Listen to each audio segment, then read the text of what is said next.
Welcome back to AM Northwest. Our next guest says what happened in your past could be holding you back in the present. But when he says past, he means lifetimes ago. Here to share more, we welcome to AM Northwest psychic medium and spiritual teacher, Vincent Jenna. Good to have you with us. Well, it's great to be here. My first time in beautiful Portland, Oregon. Welcome. Thank you. Yes, fabulous. So how did you realize you had this ability, the psychic, to read people's past? It was thrust upon me like a tsunami. It was just, it hit me at 28 years old. I had a dear friend who life was falling apart, and I was asking for a means to help him. And all of a sudden, within weeks, all of this stuff happened, all this paranormal stuff. And I'm a medium also, so I see dead people. Oh. Yeah, and so it just came, and I figured that was my mission. I had to use these abilities and this knowledge that was coming. But you didn't recognize it until 28. I would think if I could see dead people, I would have been curious at around 14. What's this? It did not come out, Dave, until I was 28 years old. And the knowledge that I had, the funny thing is my uncle used to call me the little professor. Now I understand why, because I was psychic back then, and I was coming up with answers as a snotty little kid, but I didn't know it was a psychic ability. So yes. when you say we can learn how to live in the present by learning about our past, what do you mean by that? Well, you know how we're an accumulation today of this lifetime, from your childhood. Actually, statistics show and science shows that you pick up things from when you're an embryo. And you're within the mother, the environment is affecting you. So you're an accumulation of all of this today. Therefore, on a spiritual level, you're an accumulation of all of your lifetimes. The talents you have, why you like certain things, why you were born with certain fears and stuff like that, that comes all from the past. And understanding that, just the same as understanding your past now, can really help you. Okay, so one of the things we wanted to do today was maybe get a look at our past lives, maybe time permitting go future. So oh, you serious? You really want to know? Take a look at Dave's past Let's find out here. Yo, you want me? Oh, Dave, he owned Omar's tent and strip club out in the Sudan. That I remember. I want you to, do you remember that? Exactly, yeah, exactly. yeah. No, actually, I do have to say, though, you had the pole right in the middle, and that's where it came from, Yeah, right? that's what held the tent up. Yeah. That's right, it held the tent up.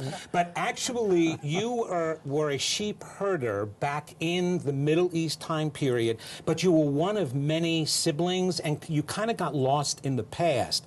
And the reason why that makes a difference in this lifetime is you're wanting so much this lifetime to be noticed, to be recognized, to be noticed, to stand in front of people. That's why you do this, because you sunk in the background there so much.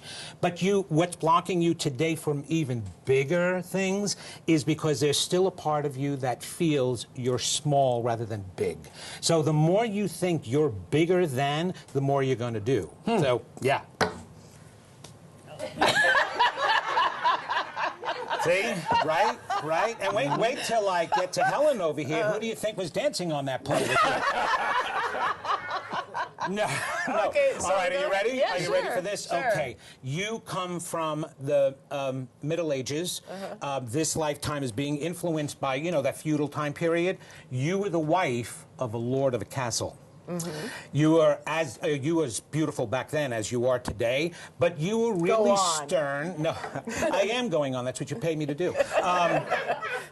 No, seriously. You very much always wanted to know what was going on in your entire land. So you were very you used to. Oh, sounds familiar today too, right? Yeah, she brought that with her. Yeah. Very much in control and very stern at times. And so in this lifetime, number one, it bugs the hell out of you if you don't know what's going on. True. Number two, it bugs you even more if you're not in control. Oh, my goodness. Definitely need. Oh, my goodness. Obviously, I touched something. Oh, wow. Wow. So, Yeah, yes. I think you're right on there. That's very good. Thank you, absolutely. Yeah, but that's also going to help your future, because that's why you brought it with you. For you, Dave, you performed in the past? Did you do any type of performing in front of people? You mean in a past life? No, this life. Oh, yes. Oh, okay. Yeah. All right, okay. Well, there's supposed to be more of that actually coming up. You're needing to be out there in the public, even live, as well as television, stuff like that, maybe even some movies coming up. So there's more of you. You need to really seek your passion and dream and get out in the public much more than what you're I getting can't out because now. she controls my schedule. I can understand that. And well, here's the controlling part for you, is I absolutely see you producing something. You need to be producing in the next couple, well, even the idea of it's going to be starting in this year. There's either a show, a segment, or something where you're starting to get your hands into controlling what's going to be seen, because that's where the control part comes in. If you knew the lay of the land from that past life, all right, in this lifetime, you know the lay of the land now, and you want to do some producing. I know that she wants to produce a snuff film. Oh! Wow. Well, Guess I'll give you who's my gonna get card snuffed? afterwards. It's really she has the ability, let me tell you. I'm telling you, she can do that. And now, but for the average person, how do they take that information then, when you meet with them and make those changes? Because obviously, if they brought it with them from a past life, it's something they can't easily let go of and move on with. No, well, here's the greatest thing about that, Dave, is whether you know it or not, incarnations are working for you. It's more on an unconscious level than it is a conscious level. However, what I see, I mean, I am a psychic medium, done thousands of readings from the past 35 years of people all over the world, and it's the same thing. It's sometimes we take with us too much, that stuff, because like back then, yeah, you were in control, but you were still a leader and you had to do it a certain way. Sometimes this lifetime, it can get in your way that you're not in control. That's and true. so it makes you feel very invaluable. And when you're not seen and noticed, it makes you feel very like I'm not good enough. And so by knowing that, and I point that out to people, like I'm doing a whole past life regression weekend at the expo that's here, and I'm regressing everybody. Knowing that and seeing that, it's just like an injury. You have to see your injury and your illness in order to heal it. So seeing that from the past, you can actually release it. I don't know Forgive it, let it I don't know go. about me, but you spot on. You nailed her. I mean, you just nailed it entirely. It's like we'll have more information on our website at k2.com. Thank you, Here in Vince. town all Great. weekend. Oh, thanks for Thanks having for me. being It's here. We always fun. appreciate Yeah, it. it's great. I knew you'd enjoy it. Now, of course you did.